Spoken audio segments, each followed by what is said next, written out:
வணக்கம். அன்பார்ந்த இணையதள நேயர்களே, மீண்டும் www.qcrc.in என்ற இணையதளத்திற்காக நியூஸ் தமிழ் செய்தி அறிக்கையில் உங்களை சந்திப்பதில் பெருமகிழ்ச்சி அடைகிறோம். இன்று 7 ஜூன் 2009க்கான முக்கிய செய்திகளை தற்போது பார்க்கலாம். தமிழ் ஈழ நாட்டில் அப்பாவி தமிழர்களை கொன்று குவித்து பட்டினியால் சாவடித்துக் கொண்டிருக்கும் ராட்சச ராஜபக்சேவை கண்டித்து ஆஸ்திரேலியாவில் உள்ள விக்டோரியா மாநிலத்தில் உள்ள மெல்போர்ன் நகரில் தமிழ் ஈழ சுதந்திர போராட்ட தியாகிகள் கடும் போராட்டம் நடத்தியதாகவும் இதில் ஆயிரக்கணக்கான சுதந்திர போராட்ட வீரர்கள் கலந்து கொண்டு ஈழ நாட்டிற்கு சுதந்திரம் வழங்க வேண்டும் என்று போராடியதாக மெல்போர்னில் இருந்து தகவல்கள் வெளிவந்து கொண்டிருக்கிறது.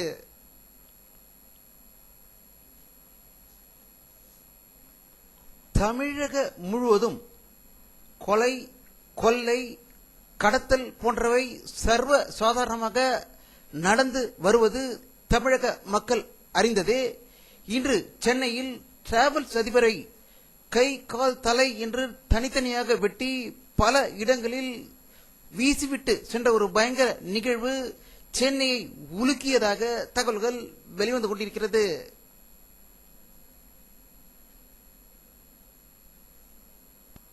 நெய்வேலி லிக்னைட் கார்பரேஷனில் ஒப்பந்த தொழிற்சங்க நிர்வாகியை நீக்கம் செய்ததன் எதிரொலியாக இன்று 1000க்கும் மேற்பட்ட NLC ஒப்பந்த தொழிலாளர்கள் திடீரென்று வேலை நிறுத்தம் ஈடுபட்டுள்ளதால் மின்சார பற்றாக்குறை ஏற்படுவதற்கான வாய்ப்புகள் இருப்பதாக தகவல்கள் வெளிவந்து கொண்டிருக்கிறது.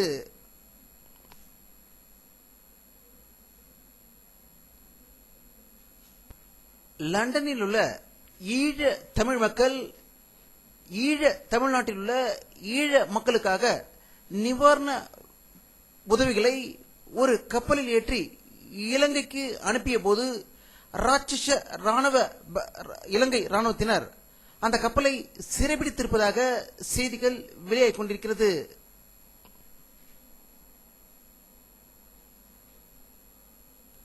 மும்பையில் 2006ஆம் ஆண்டு காங்கிரஸ் கட்சி தலைவர் கொல்லப்பட்ட ஒரு வழக்கில் தேசியவாத காங்கிரஸ் கட்சி எம்பியும் முன்னாள் மகாராஷ்டிர உள்துறை அமைச்சருமான பதம்சிங் பட்டேலை சிபிஐ வரும் 14ஆம் தேதி வரை கஸ்டடியில் வைத்திருக்க நவி மும்பை கோர்ட் உத்தரவிட்டுள்ளதாக மும்பையிலிருந்து தகவல்கள் வெளிவந்து கொண்டிருக்கிறது.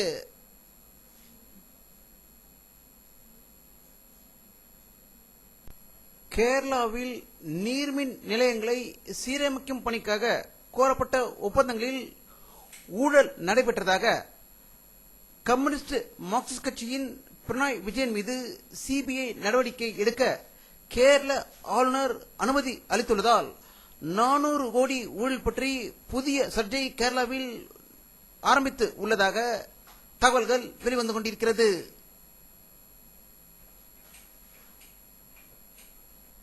இந்திய பாராளுமன்றத்தின் துணை சபாநாயகராக பாரதிய ஜனதா கட்சியை சேர்ந்த கரீம் முண்டா அவர்கள் ஒருமனதாக நாளை தேர்ந்தெடுக்கப்பட இருப்பதாக டெல்லியில் இருந்து தகவல்கள் வெளிவந்து கொண்டிருக்கிறது.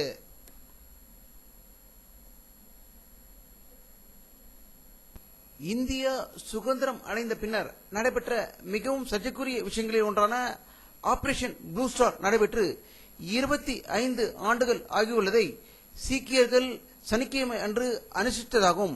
இது அப்போதைய பிரதமர் இந்திரா காந்தியால் சீக்கியர்களால் போற்றப்படும் பொற்கோயிலுக்குள் சென்று 100க்கும் மேற்பட்டோரை இந்திய ராணுவத்தினர் கொன்று குவித்தது குறிப்பிடத்தக்கது.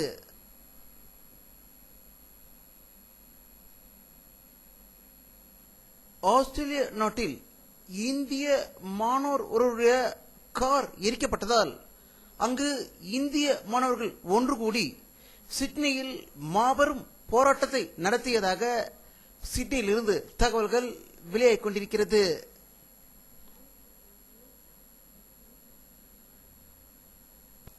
திபெத் நாட்டின் சுதந்திரத்துக்காக பாடுபட்டுக் கொண்டிருக்கும் திரு தலை லாமா அவர்கள் பிரான்சில் வெளியிட்ட ஒரு செய்தி அறிக்கையில் உலக நாடுகள் திபெத் நாட்டிற்கு சென்று சுதந்திரமாக மனித உரிமை மீறல்களை பார்க்க வேண்டும் என்றும் இது சீனாவின் அடக்குமுறைக்கு ஒரு முற்றுப்புள்ளி வைக்க வேண்டும் என்று கூறியதாக தகவல்கள் வெளிவந்து கொண்டிருக்கிறது.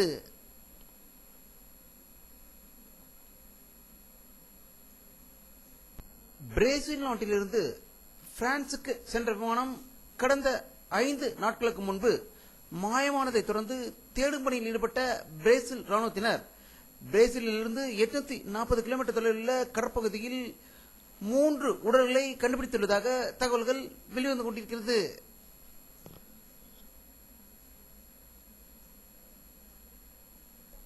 லெபனான் நாட்டில் பாராளுமன்ற தேர்தல் அதிக பாதுகாப்போடு இன்று நடந்து முடிந்ததாக லெபனானிலிருந்து செய்திகள் வெளியாகிக் கொண்டிருக்கிறது.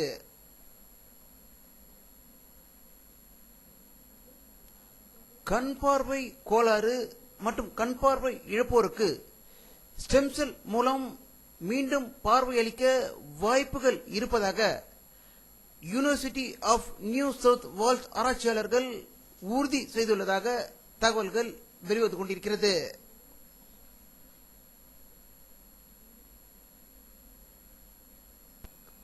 தமிழகத்திலிருந்து பெயரெடுத்த இசை புயல் திரு ஏ.ஆர். ரகுமானுக்கு அலிகர் முஸ்லிம் பல்கலைக்கழகம் கௌரவ டாக்டர் பட்டம் வழங்கியதாக அலிகரிலிருந்து செய்திகள் வெளிவந்து கொண்டிருக்கிறது.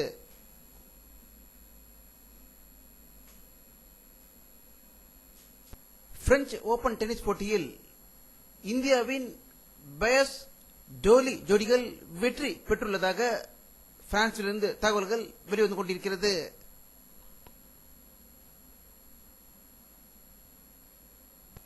சென்னை கடற்கரையிலிருந்தும் ராமநாதபுரம் கன்னியாகுமரி கடற்கரை வரை சூறாவளி காற்று வீசுவதால் கடல் சீற்றம் அதிகரித்து பட்டினப்பாக்கம் பகுதிகளில் கடல் அலைகள் வீடுகளுக்குள் புகுந்து உள்ளதாகவும் இது தொடர்ந்து கடந்த 10 நாட்களாக நடந்து வருகிறது என்றும் ராமநாதபுரத்தில் 100 மீட்டர் அளவிற்கு கடல் உள் வாங்கியதாகவும் தகவல்கள் வெளிவந்து கொண்டிருக்கிறது.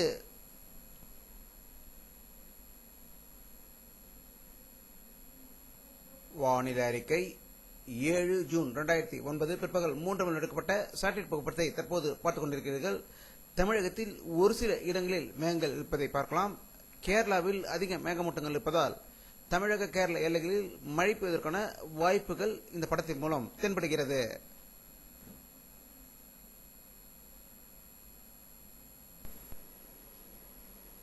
இத்துடன் இந்த செய்தி அறிக்கை நிறைவடைகிறது. மீண்டும் நியூஸ் செய்தி அறிக்கையில் உங்களை சந்திக்கும் வரை உங்களிடமிருந்து விடைபெறுவது உங்கள் கே. பாலாஜி. நன்றி.